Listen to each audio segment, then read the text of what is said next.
ప్రపంచంలో దేన్నైనా మీరు తెచ్చుకోవచ్చు, కానీ మూడింటిని మాత్రం ఎట్టి పరిస్థితులలోనూ నీ ప్రమేయంతో నువ్వు తెచ్చుకోవడం సాధ్యం కాదు అన్నారు శంకరులు.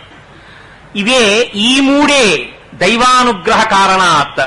ఇవి మాత్రం కేవలం భగవంతుని యొక్క అనుగ్రహం చేత మాత్రమే వస్తాయి. ఏమిటవి? మొట్టమొదట వచ్చేది మనుష్యత్వం. 84 లక్షల జీవరాశులలో ఒక్క మనిషి మాత్రమే భూమికి అడ్డంగా పుట్టి నిలువుగా పెరుగుతాడు. మిగిలినటువంటి జీవకోటిలో ఏది కూడా భూమికి అడ్డంగా పుట్టి అడ్డంగా వెళ్ళిపోవలసింది. ఒక్క మనిషి మాత్రం అడ్డంగా పుట్టి నిలువుగా పెరుగుతాడు. ఊర్ధ్వగామి అయి తెలుసుకోవలసినటువంటి బ్రహ్మమును తెలుసుకోవడానికి ఉపకరించగలిగినటువంటి ఉపాధి ఇది ఒక్కటే. అందుకే దీన్ని ఋతుమంతము అన్నారు.